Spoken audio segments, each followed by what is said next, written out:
അങ്ങനെ എല്ലാവരും കാത്തിരുന്ന ആ വലിയ വിവാഹ ദിവസം എത്തിച്ചേർന്നു. ഓഡിറ്റോറിയം മുഴുവൻ പൂക്കളാലും വിളക്കുകളാലും മനോഹരമായി അലങ്കരിച്ചിരുന്നു.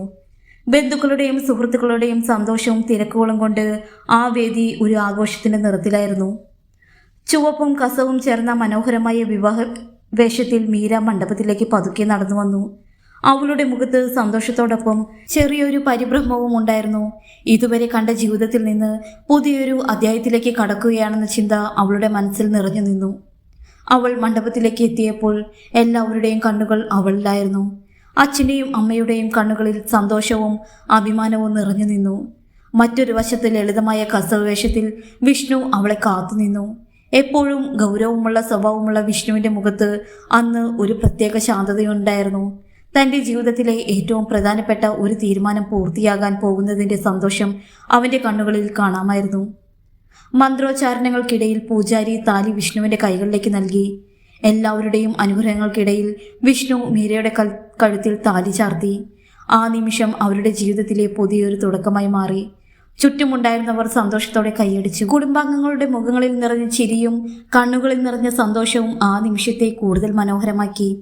വിവാഹ ചടങ്ങുകൾ പൂർത്തിയായ ശേഷം എല്ലാവരും കൊച്ചിയിലെ റിസപ്ഷൻ വേദിയിലേക്ക് പോകാൻ തയ്യാറായി. കാറിലിരിക്കുമ്പോൾ മീരയുടെ മനസ്സിൽ പല ചിന്തകളും കടന്നുപോയി. പുതിയ വീട്, പുതിയ ജീവിതം, പുതിയ ബന്ധങ്ങൾ എല്ലാം അവൾക്ക് ചെറിയൊരു ആശങ്ക ഉണ്ടാക്കിയിരുന്നു. അവളുടെ മുഖത്തെ മാറ്റം ശ്രദ്ധിച്ച് വിഷ്ണു ശാന്തമായി പറഞ്ഞു, മീര, ഒന്നുകൊണ്ടും പേടിക്കണ്ട. ഇത് നിന്റെ ജീവിതത്തിലെ ഒരു പുതിയ തുടക്കമാണ്. ഇവിടെ നിനക്ക് എന്നും നിന്റെ സ്വന്തം സ്ഥാനമുണ്ടാകും. നിന്റെ അഭിപ്രായങ്ങൾക്കും സ്വപ്നങ്ങൾക്കും ഞാൻ വില നൽകും. വിഷ്ണുവിൻ്റെ ആ വാക്കുകൾ കേട്ടപ്പോൾ മീരയുടെ മനസ്സിലെ ഭാരം കുറച്ചു കുറഞ്ഞു. താൻ എടുത്ത തീരുമാനം ശരിയാണെന്നൊരു വിശ്വാസം പതുക്കെ അവളുടെ ഉള്ളിൽ വളർന്നു. അതേസമയം മീരയുടെ ഏറ്റവും അടുത്ത സുഹൃത്തായ ഗീതു കാറിൻ്റെ മുന്നിലെ സീറ്റിൽ വരുണിനോടൊപ്പം യാത്ര ചെയ്യുകയായിരുന്നു. കുട്ടിക്കാലം മുതൽ മീരയുടെ എല്ലാ സന്തോഷങ്ങളിലും വിഷമങ്ങളിലും കൂടെയുണ്ടായിരുന്ന ഒരാളായിരുന്നു ഗീതു. മീരയുടെ വിവാഹത്തിലും ഓരോ കാര്യത്തിലും ഓടി നടന്ന് സഹായിച്ചത് അവളായിരുന്നു.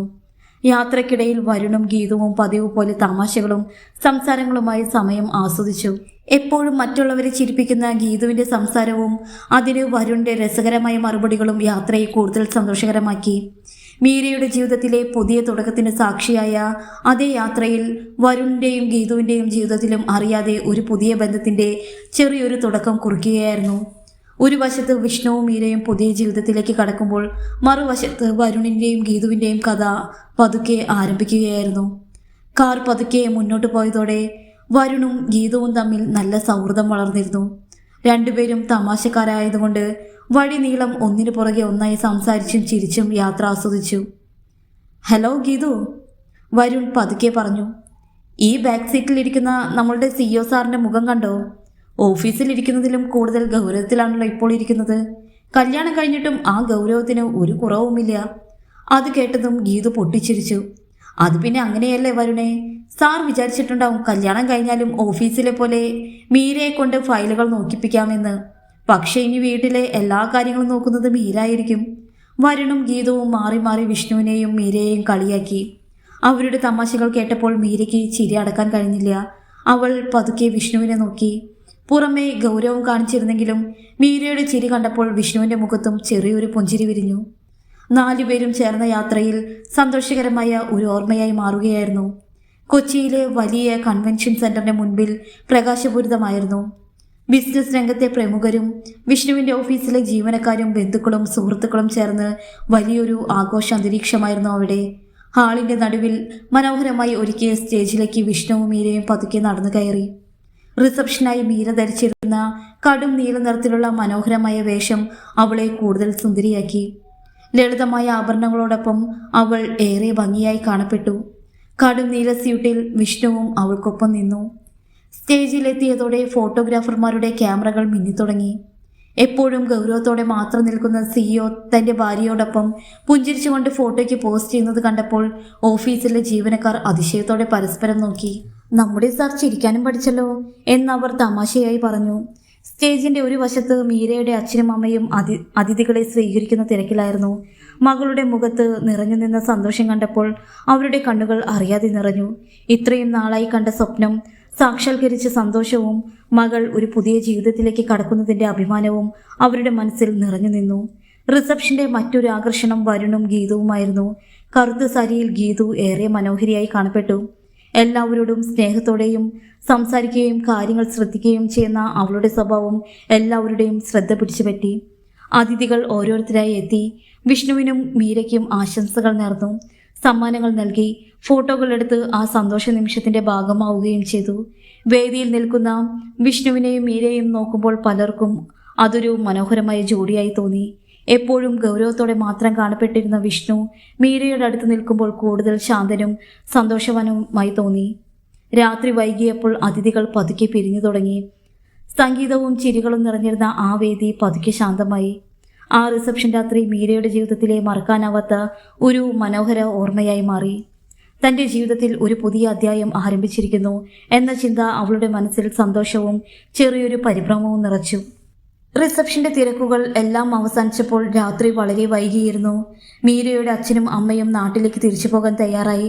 കുറച്ചു നേരം മുമ്പ് വരെ എല്ലാവരോടും ചിരിച്ചും കളിച്ചും സംസാരിച്ചു നിന്നിരുന്ന മീര അവർ പോകാൻ ഒരുങ്ങുന്നത് കണ്ടപ്പോൾ പെട്ടെന്ന് നിശബ്ദയായി. പുതിയൊരു ജീവിതത്തിലേക്ക് കടക്കുന്നതിൻ്റെ സന്തോഷമുണ്ടായിരുന്നുവെങ്കിലും ഇതുവരെ തൻ്റെ എല്ലാ സന്തോഷങ്ങളിലും വിഷമങ്ങളിലും കൂടെയുണ്ടായിരുന്ന മാതാപിതാക്കളിൽ നിന്ന് അകന്നു പോകുന്നതിൻ്റെ വേദന അവൾക്ക് മറയ്ക്കാൻ കഴിഞ്ഞില്ല. അവളുടെ കണ്ണുകൾ നിറഞ്ഞു. അവൾ ഓടിച്ചെന്ന് അച്ഛനെയും അമ്മയെയും കെട്ടിപ്പിടിച്ചു. അച്ഛ, അമ്മേ, നിങ്ങളെ വിട്ടു പോകുമ്പോൾ എനിക്ക് എന്തോ വലിയൊരു ശൂന്യത പോലെ തോന്നുന്നു. മീരയുടെ വാക്കുകൾ കേട്ട് അമ്മയുടെ കണ്ണുകളും നിറഞ്ഞു. അച്ഛൻ സ്നേഹത്തോടെ അവളുടെ തലയിൽ കൈവച്ച് പറഞ്ഞു, എന്താ മോളെ ഇത്? നീ ഇപ്പോൾ നിന്റെ ജീവിതത്തിലെ ഏറ്റവും മനോഹരമായ ഒരു ഘട്ടത്തിലേക്ക് കടക്കുകയാണ്. കരയരുത്, ഞങ്ങൾ എപ്പോഴും നിന്റെ കൂടെയുണ്ട്. വിഷ്ണു, അവൻ നിന്നെ നന്നായി നോക്കിക്കോളും. അവനെ വിശ്വസിക്കാം. അച്ഛൻ്റെ വാക്കുകൾ മീരയ്ക്ക് വലിയൊരു ആശ്വാസമായി. അപ്പോഴേക്കും വിഷ്ണു പതുക്കെ അവളുടെ അടുത്തേക്ക് വന്നു. മീര, നീ വിഷമിക്കേണ്ട. നീ ഒരിക്കലും ഒറ്റയ്ക്കാകില്ല. ഈ വീട്ടിലും നിനക്ക് നിന്റെ സ്വന്തം വീട്ടിലെ പോലെ സ്നേഹവും പരിഗണനയും ലഭിക്കും. വിഷ്ണുവിൻ്റെ വാക്കുകൾ കേട്ടപ്പോൾ മീരയുടെ മനസ്സ് പതുക്കെ ശാന്തമായി. അവൻ്റെ വാക്കുകളിലെ ആത്മവിശ്വാസം അവൾക്ക് ഒരു വലിയ പിന്തുണയായി തോന്നി. മീരയുടെ മാതാപിതാക്കൾക്കും വിഷ്ണുവിൻ്റെ പെരുമാറ്റം വലിയൊരു ആശ്വാസമായി. അപ്പോഴേക്കും മീരയുടെ ഏറ്റവും അടുത്ത സുഹൃത്തായ ഗീതു അവളുടെ അടുത്തേക്ക് വന്നു. എൻ്റെ മീരേ, കല്യാണം കഴിഞ്ഞെന്ന് കരുതി ഇങ്ങനെ കരഞ്ഞു നിൽക്കല്ലേ. നീ എവിടെയായാലും ഞാൻ നിന്റെ കൂടെ ഉണ്ടാകും. ദിവസവും വിളിക്കും. സമയം കിട്ടുമ്പോൾ വന്ന് കാണുകയും ചെയ്യും. ഗീതു അവളുടെ കണ്ണുകൾ തുടച്ചുകൊണ്ട് ചിരിച്ചു. നീ ധൈര്യമായിരിക്കണം. ഇത് നിന്റെ ജീവിതത്തിലെ പുതിയ തുടക്കമാണ്. മീര ചിരിക്കാൻ ശ്രമിച്ചു. വണ്ടിയിൽ കയറുന്നതിന് മുമ്പ് ഗീതു വരുണിനെ നോക്കി യാത്ര പറഞ്ഞു. വരുണും ഒരു പുഞ്ചിരിയോടെ തലയാട്ടി. അച്ഛനും അമ്മയും ഗീതവും യാത്രയായപ്പോൾ മീര കുറച്ചു നേരം അവരെ നോക്കി നിന്നു. അവർ പോകുന്ന വാഹനം കണ്ണിൽ നിന്ന് മറയുന്നതുവരെ അവളുടെ കണ്ണുകൾ അവിടേക്ക് തന്നെയായിരുന്നു. ഇതുവരെ തൻ്റെ ഓരോ സന്തോഷത്തിനും വിഷമത്തിനും കൂടെയുണ്ടായിരുന്നവരിൽ നിന്ന് അകന്ന് ഒരു പുതിയ ജീവിതത്തിലേക്ക് കടക്കുകയാണ് എന്ന ചിന്ത അവളുടെ മനസ്സിൽ ചെറിയൊരു വിഷമമുണ്ടാക്കി. ശേഷം കണ്ണുകൾ തുടച്ചുകൊണ്ട് അവൾ വിഷ്ണുവിനൊപ്പം കാറിൽ കയറി. അല്പസമയത്തെ യാത്രയ്ക്ക് ശേഷം കാർ വിഷ്ണുവിൻ്റെ വലിയ വീടിന് മുന്നിലെത്തി. വീട് മുഴുവൻ മനോഹരമായ ലൈറ്റുകൾ കൊണ്ട് അലങ്കരിച്ചിരുന്നു. പുതിയൊരു അംഗത്തെ സ്വീകരിക്കാൻ വിഷ്ണുവിൻ്റെ മുത്തശ്ശിയും കുടുംബാംഗങ്ങളും ബന്ധുക്കളും സന്തോഷത്തോടെ കാത്തുനിന്നു. മീരയെ സ്വീകരിക്കാൻ എല്ലാവരും ഉമ്മറപ്പടിയിലുണ്ടായിരുന്നു. വിഷ്ണുവിൻ്റെ മുത്തശ്ശി വലിയൊരു പുഞ്ചിരിയോടെ നിലവിളക്ക് മീരയുടെ കൈകളിലേക്ക് നൽകി. മോളെ, ഈ വീട്ടിലേക്ക് സന്തോഷത്തോടെ വലതുകാൽ വെച്ച് കയറൂ. ഇനി ഇത് നിന്റെ വീടാണ്. ആ വാക്കുകൾ കേട്ടപ്പോൾ മീരയുടെ കണ്ണുകൾ ചെറുതായി നിറഞ്ഞു. മീര മനസ്സിൽ പ്രാർത്ഥിച്ചുകൊണ്ട് നിലവിളക്ക് കൈകളിലേക്ക് ഏന്തി പുതിയ വീട്ടിലേക്ക് ആദ്യ ചുവടുവെച്ചു. വിഷ്ണു അവളുടെ തൊട്ട് പിന്നിൽ തന്നെ ഉണ്ടായിരുന്നു. അകത്തേക്ക് കയറിയ ഉടൻ കുടുംബത്തിലെ സ്ത്രീകളും കസിൻസും ചേർന്ന് മീരയെ സ്നേഹത്തോടെ വരവേറ്റു. അവരുടെ സ്നേഹവും സ്വീകരണവും കണ്ടപ്പോൾ മീരയുടെ മനസ്സിലെ ഭയങ്ങളും ആശങ്കകളും പതുക്കെ മാറി തുടങ്ങി. ഇനി മുതൽ ഈ വീടും ഇവിടെയുള്ള ആളുകളും തൻ്റെ പുതിയ കുടുംബാംഗമാണെന്നൊരു വിശ്വാസം അവളുടെ മനസ്സിൽ വളർന്നു. അന്ന് രാത്രി മീര ഒരു കാര്യം മനസ്സിലാക്കി. ഓഫീസിൽ എല്ലാവരെയും പേടിപ്പിക്കുന്ന ചെറിയൊരു തെറ്റുപോലും ക്ഷമിക്കാത്ത വിഷ്ണു സാർ യഥാർത്ഥത്തിൽ ഉള്ളിൽ ഒരുപാട് വേദനകൾ ഒളിപ്പിച്ച ഒരാളായിരുന്നു. ചെറുപ്പത്തിലെ അച്ഛനും അമ്മയെയും നഷ്ടപ്പെട്ട വിഷ്ണുവിൻ്റെ ജീവിതം ഒറ്റപ്പെടലുകളിലൂടെയാണ് കടന്നുപോയത്. സ്നേഹിക്കാനും തൻ്റെ വിഷമങ്ങൾ പങ്കുവയ്ക്കാനും സ്വന്തം ആളുകൾ ഇല്ലാതിരുന്നപ്പോൾ അവൻ തൻ്റെ വികാരങ്ങളെ ഉള്ളിൽ ഒതുക്കാൻ പഠിച്ചു.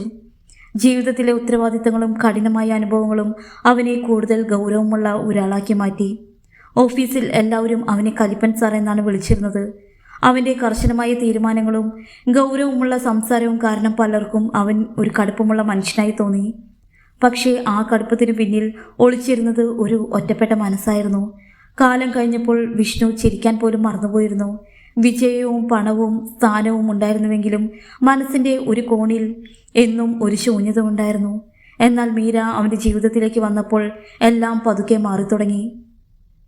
അവളുടെ നിഷ്കളങ്കമായ സംസാരവും ചെറിയ വഴക്കുകളും കുസൃതികളും വിഷ്ണുവിൻ്റെ ഗൗരവം നിറഞ്ഞ ജീവിതത്തിലേക്ക് പുതിയൊരു സന്തോഷം കൊണ്ടുവന്നു. ഓഫീസിൽ എല്ലാവരും പേടിക്കുന്ന ആ വലിയ ബോസ് മീരയുടെ മുന്നിൽ പലപ്പോഴും തോറ്റുപോകുന്ന ഒരാളായി മാറി. വിഷ്ണു സാർ, ഓഫീസിൽ എല്ലാവരും പേടിക്കുന്ന ആളാണ് നിങ്ങൾ. പക്ഷേ വീട്ടിൽ വന്നാൽ ഇത്രയും ശാന്തനാകുമെന്ന് ആരെങ്കിലും പറഞ്ഞാൽ ആരും വിശ്വസിക്കില്ല എന്ന് മീര കളിയാക്കുമ്പോൾ വിഷ്ണു അറിയാതെ ചിരിച്ചു പോകും. ആ ചിരി പോലും ഒരിക്കൽ താൻ മറന്നുപോയതായിരുന്നു. മീര അവൻ്റെ ജീവിതത്തിലേക്ക് വന്നത് ഒരു ഭാര്യയായി മാത്രമല്ലായിരുന്നു. അവൾ അവൻ്റെ നഷ്ടപ്പെട്ട സന്തോഷങ്ങളും മറന്നുപോയ ചിരിയും തിരികെ കൊണ്ടുവന്ന ഒരാളായിരുന്നു. കാരണം ചില മനുഷ്യരുടെ കടുപ്പമുള്ള സ്വഭാവത്തിന് പിന്നിൽ ഒളിഞ്ഞിരിക്കുന്നത് അവരുടെ വേദനകളായിരിക്കും. അവരെ മനസ്സിലാക്കാൻ കഴിയുന്ന ഒരാൾ ജീവിതത്തിലേക്ക് വരുമ്പോൾ ആ വേദനകൾ പോലും മനോഹരമായ ഓർമ്മകളായി മാറും. ഓഫീസിലെ കലിപ്പൻ ബോസിൻ്റെ പിന്നിൽ ഒളിച്ചിരുന്ന ഒറ്റപ്പെട്ട മനുഷ്യനെ മനസ്സിലാക്കിയത് മീരയായിരുന്നു. അവളുടെ സ്നേഹം വിഷ്ണുവിൻ്റെ ജീവിതത്തിലെ ഏറ്റവും വലിയ മാറ്റമായി മാറി. വിഷ്ണുവിൻ്റെയും മീരയുടെയും ജീവിതത്തിൽ നിന്ന് നമുക്ക് മനസ്സിലാക്കി തരുന്ന വലിയൊരു പാഠമാണ്, ജീവിതത്തിലെ ഏറ്റവും വലിയ സമ്പത്ത് പണമോ സ്ഥാനമോ അല്ല, നമ്മളെ മനസ്സിലാക്കി സ്നേഹിക്കുന്ന ഒരാളുടെ സാന്നിധ്യമാണ്. ഈ കലിപ്പൻ ബോസിൻ്റെയും വായാടി സ്റ്റാഫിൻ്റെയും കഥ ഇവിടെ അവസാനിക്കുന്നു. ഇതുപോലുള്ള കഥകൾക്ക് വേണ്ടി ചാനൽ സബ്സ്ക്രൈബ് ചെയ്ത് ലൈക്ക് ചെയ്യണം. നിങ്ങളുടെ അഭിപ്രായങ്ങൾ കമൻറ്റായി അറിയിക്കാനും മറക്കരുത്. ഒത്തിരി സ്നേഹത്തോടെ തൂലിക സ്റ്റോറീസ്.